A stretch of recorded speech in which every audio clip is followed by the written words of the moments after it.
Dear students, I am Dr. Timmegowda NR, Department of Chemistry, Government Sri Krishna Rajendra Silver Jubilee Technological Institute, KR Circle, Bangalore.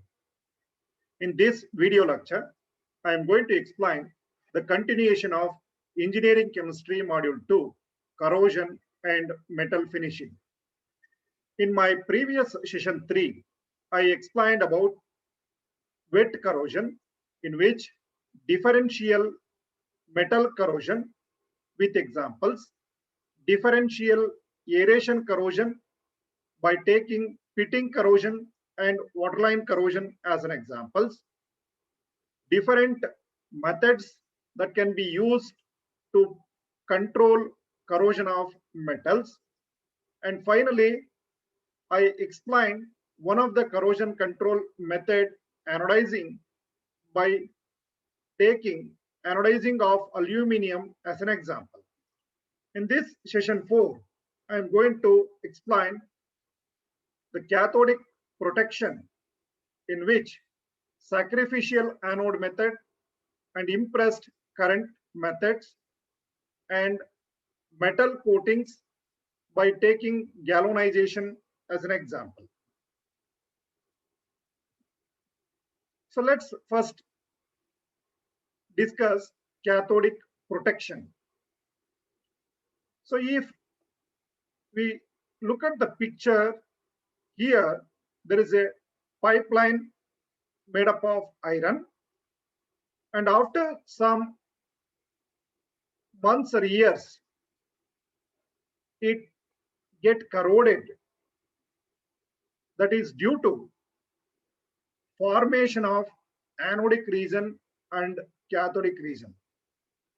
As we know, according to electrochemical theory of corrosion of metals, when metal exposed to corrosive atmosphere containing moisture and oxygen, due to non-homogeneities, some of the area exposed to less oxygen concentration and some of the area of the metal exposed to more oxygen concentration.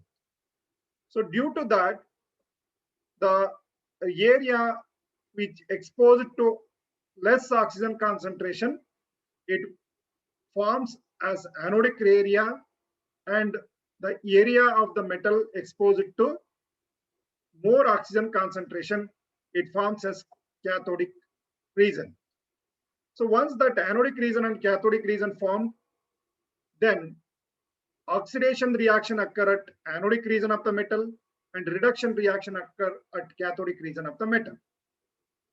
And hence, the corrosion of that metal occur at anodic region of the metal. But cathodic region of the metal will not affect by the corrosion. Hence, if we convert this entire metal into cathodic region, then we can prevent the corrosion. So the next question is how to prevent this corrosion of this metal. There are two different options are available. As we know, if this metal undergo oxidation, it will release the electron and it will get corroded. So that means if the electrons released from this metal, then it will undergo corrosion. But if we reverse the direction of electrons, that means if we supply electrons to that metal, then we can prevent oxidation. So how to do that? So here, if we connect this main metal to be protected from corrosion to a highly reactive metals, then as we know, the metal with lower reduction potential value, it forms as an anodic region, and the metal with higher reduction potential value converted into cathodic region. Now the entire metal converted into cathodic region. So now the electrons supplied from reactive metals to iron. Hence, iron will not undergo oxidation and hence corrosion. So in this way, by connecting highly reactive metals like magnesium, zinc, or any other metals than our main metal, then the entire metal will convert it into cathodic region, hence we can prevent corrosion. So what is that cathodic protection? The metal we can protect from corrosion. How? By converting that entire metal into cathodic region. So here we converted that entire metal into cathodic region by connecting with highly reactive metals. So there is another option to convert that entire metal into cathodic region. That is, if we connect our metal of interest to negative terminal of the battery and positive terminal to any other inert electrodes, inert metals, then so battery is the source of electron and this electron move towards our main metal. So now this metal will not undergo corrosion because we are supplying electrons towards the metal to prevent oxidation. So then we can prevent our metal of interest from the corrosion. So in this way, we can convert our entire metal into cathode. So one is by connecting with highly reactive metals and other option is by connecting to DC source, negative terminal to our main metal. So what is the principle behind this cathodic protection? Here, as I mentioned, we are reverse the flow of electrons, instead of coming out from the iron, we are supplying electrons to iron by providing electrons from external source like reactive metals or by applying voltage so that the base metal remains cathodic and it is unaffected. So this is about the introduction for cathodic protection. So if you come to the definition, cathodic protection is a method of protecting a metal or alloy from corrosion by converting it completely into cathode.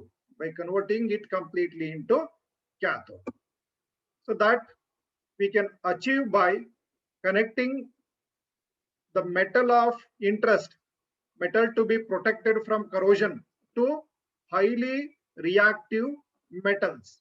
You can see here the iron pillar, it is connected to highly reactive zinc metal. So this zinc will undergo corrosion and it will protect iron pillar. So another option, by applying external voltage and connecting with inert metal, the cathodic protection can be achieved by two different methods. What are those? One is sacrificial anode method and other one is impressed current method. Let's discuss both sacrificial anode method and impressed current method. Sacrificial anode method, so in which the main metal, it is connected to highly reactive metal. I explained in previous slide about it. So here sacrificial anode method is an example for corrosion control by cathodic protection. Protection of metal by converting that entire metal into cathodic region. In this method, the metal to be protected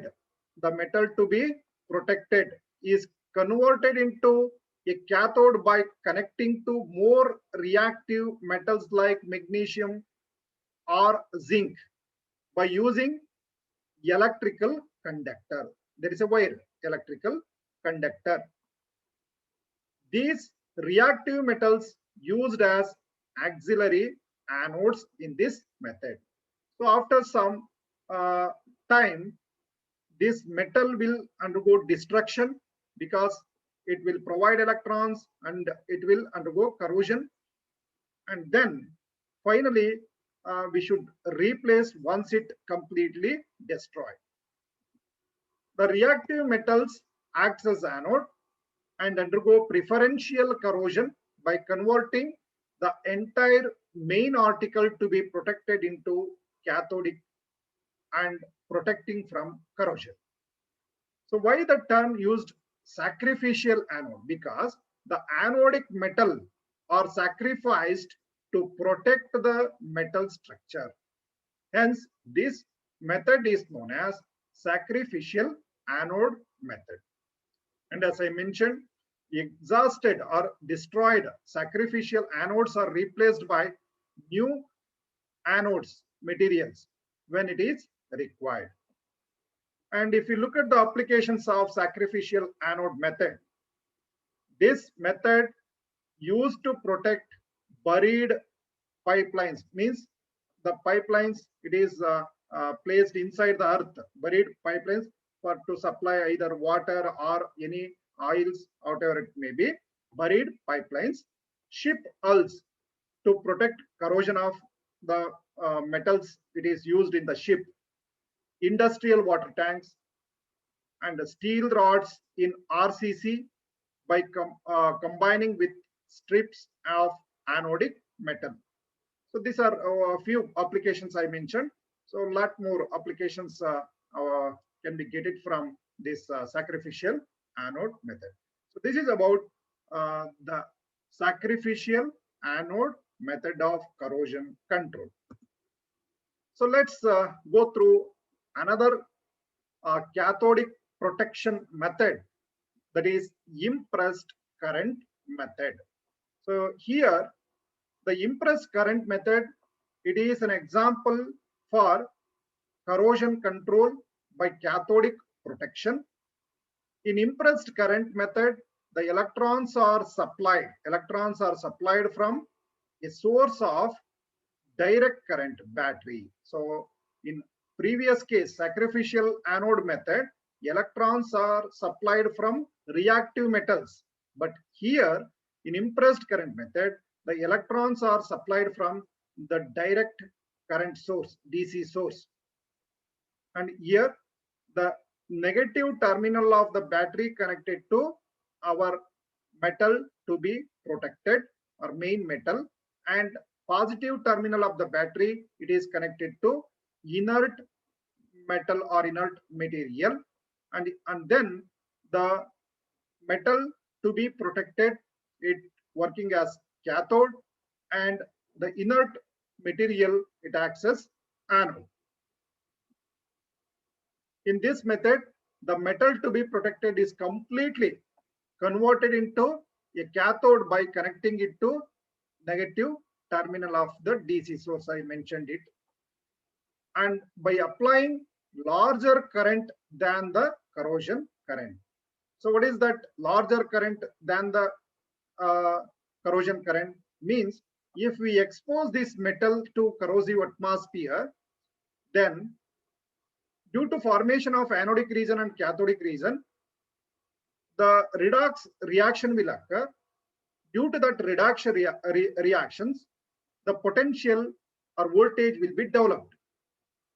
So to prevent that natural redox reactions, we should apply the voltage that should be more than that corrosion current or the potential developed when it is exposed to corrosive atmosphere. Then we can prevent that oxidation.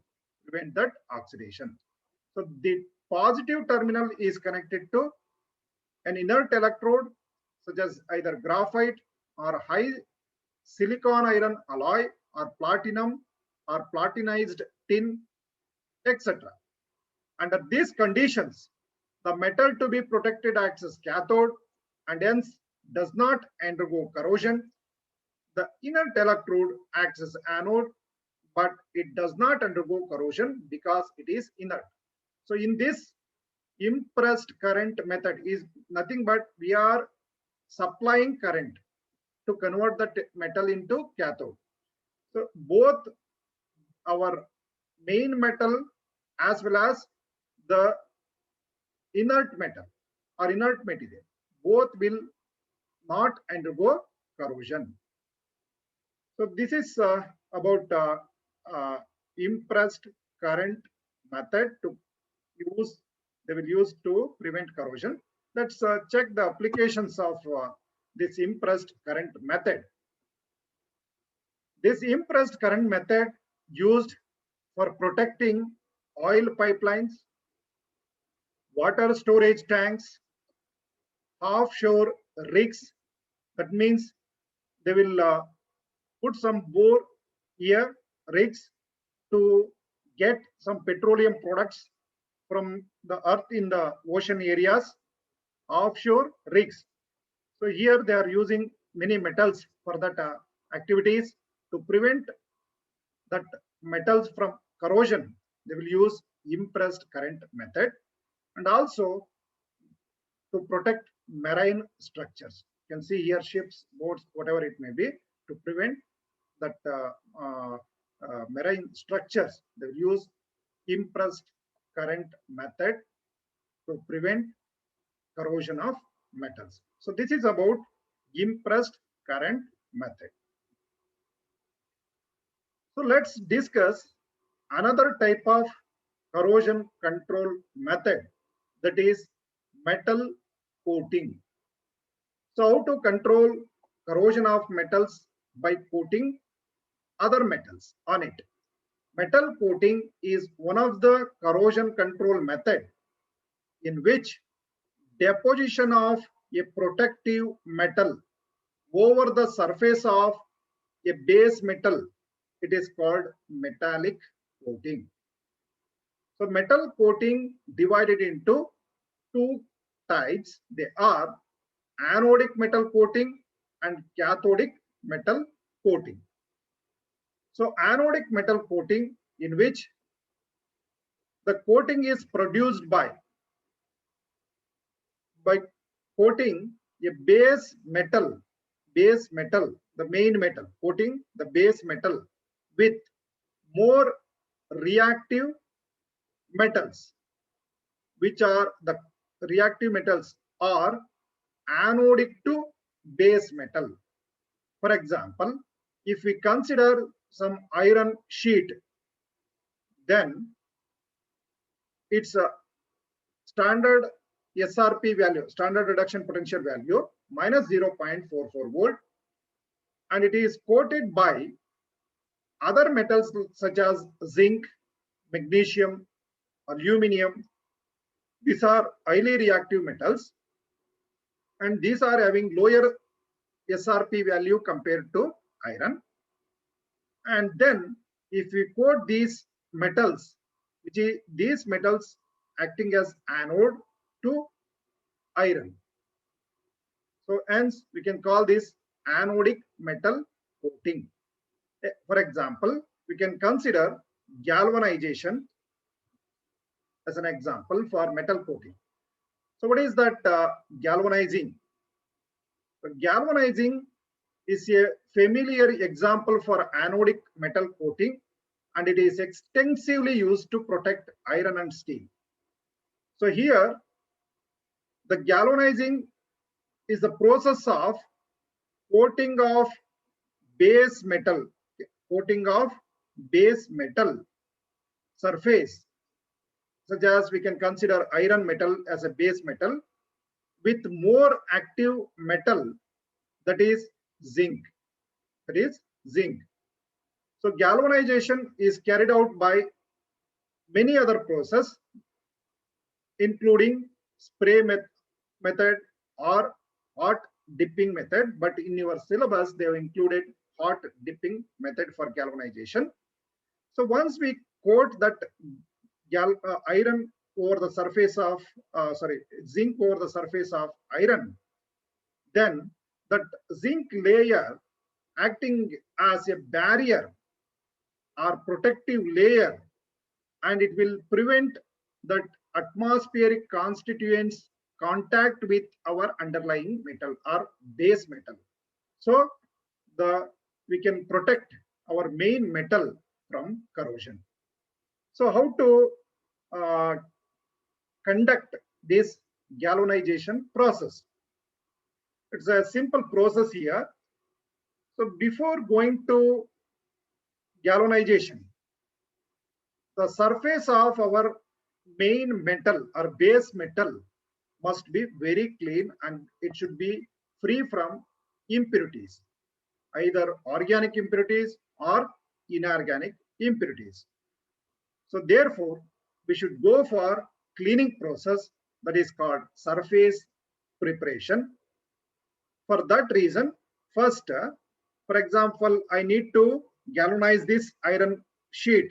Then first it is washed with organic solvents to remove any organic impurities present on the surface of this iron sheet. And then it is again rinsed with water, and then it is again dipped in base solution, that is alkali, that is to remove oil or grease material. They are not mentioned here. The first, the iron sheet is cleaned by dipping in organic solvents, and then they will go for cleaning with alkali solution to remove organic impurities as well as other oil or grease materials if present on the surface of the iron sheet. So once after removing all these organic impurities and oil or grease, whatever it may be, all these materials, we should go for pickling process. What is that pickling process?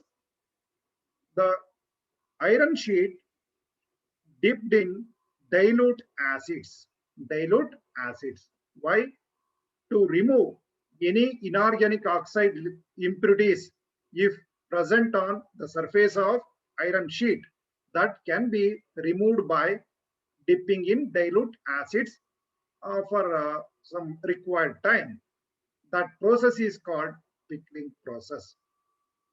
So after this, that iron sheet, it is rinsed with distilled water, that is to remove any residual acid if present on the surface. We should go for rinsing, and then it is dipped in the tank containing flux solution, for example zinc chloride and ammonium chloride flux solution. So it is to provide some good surface for further galvanizing, for coating. That flux material provides better surface to deposit the other material over it. That is one advantage. And also it will prevent from oxidation of that iron surface under hot condition. So it will help to prevent the oxidation of iron, and also it will provide the better surface for galvanizing, and it will increase the bonding between zinc and iron. So these are the applications with flux solution. So and after that, the final step is after immersing in flux solution, okay, it needs to be dried. And after drying process, that iron sheet to be galvanized, it is immersed in the tank containing molten zinc. It is a zinc bath. So that is maintained around 430 to 470 degrees Celsius. That is the melting point of zinc. And then after that process, to remove some excess the zinc if present on the surface of the iron sheet, and to get uniform layer, it should be passed through some hot rollers. So after passing through this, it will maintain uniform surface, uniform layer of coating, and excess zinc will be collected. So and later they will check everything, whether it is properly coated or any other pinholes or whatever it may be. They will inspect it finally. And this is the overall procedure for galvanizing. I just repeat: first steps, that is surface preparation, that is cleaning process.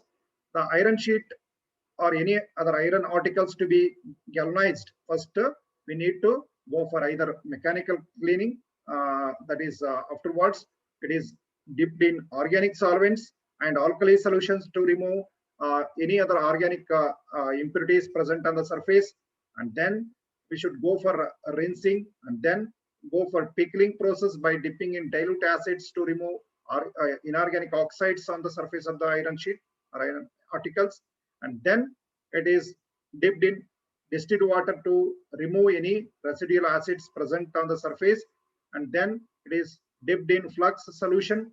It is to prevent oxidation of iron under a hot condition, as well as to get good surface for galvanization. And then drying process, and then they will dip that article in the tank containing zinc solution. So zinc, molten zinc, it's not zinc solution, it's a molten zinc. And then the excess zinc, to remove that excess zinc as well as to get uniform thickness layer, it should be passed through some hot rollers, and then cooling, and finally the inspection to check uniform deposition and clean deposition. So this is overall process for galvanizing. So this is already I explained in the previous slide. This is the same process I explained here. So let's check the applications of galvanizing or galvanized articles. Here you can see, due to its attractive finish, corrosion resistant property, cost effectiveness, versatility, durability, and sustainability, the galvanized iron or steel used to use from small nuts to bolt, from small nuts and bolts to large structural beams. From that means small even nails to big structural beams. That is the meaning. That means very use applications from galvanization process, including roofing sheets, fencing wires, household items such as buckets, containers, etc., and machine parts, tools, ships, tanks, and wires. And mainly metal pipes and wires are most popular galvanized items, which find applications in industrial as well as domestic use. So this indicates the importance of galvanizing. So and another very important observations here: the galvanized articles are not used for preparing and storing food materials, because the zinc is a reactive metal and it will dissolve in dilute acids and producing toxic zinc compounds. Hence, these galvanized articles not suitable for either preparation of food or storing of food. So, and another very important observation: if any crack is produced on the galvanized sheet, the base metal iron will not get corroded at those places, because the base metal here iron acts as cathode. We know that the corrosion will not occur at cathodic region. So and here small cathodic region exposed to atmosphere, and there is a large anodic region. And if small cathodic region and large anodic region form, we know that corrosion rate is very, very less. In corrosion process, the cathodic metal always remains unaffected. So this is the reason why galvanizing is widely used, because even though any pinholes or cracks occur on the surface of galvanized articles, that will not damage our base metal due to formation of small cathodic region and large anodic region. So this is about galvanization. So these are some reference materials, you can go through it.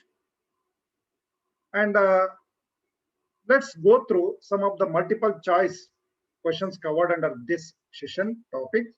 Question number 1, the corrosion of buried iron pipelines can be prevented by connecting with magnesium or zinc wire.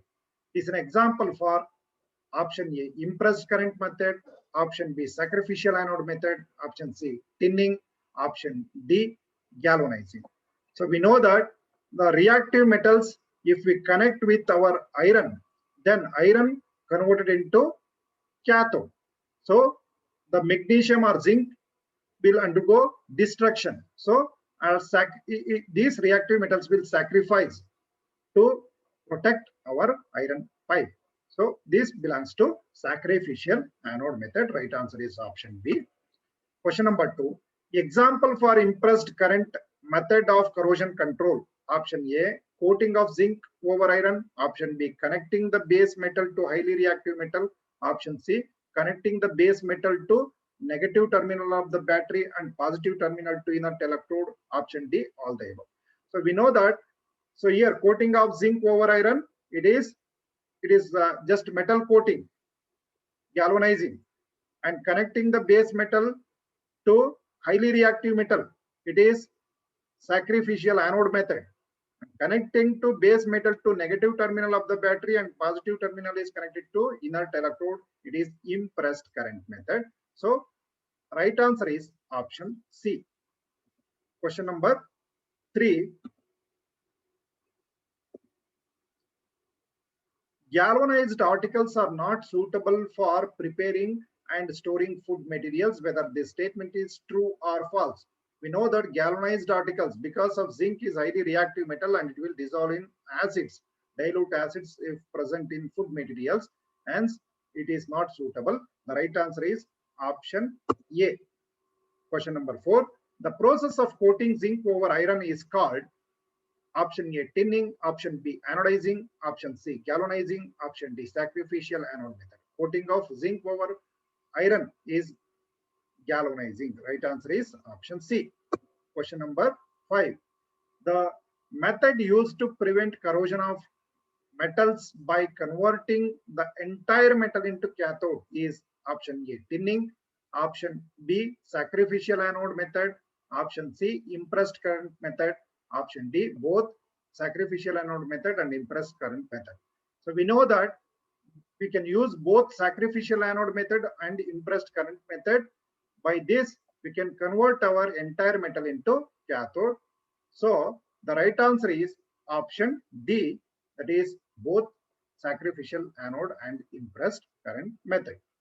So I will stop this session here, and remaining syllabus I will continue in next session. Thank you.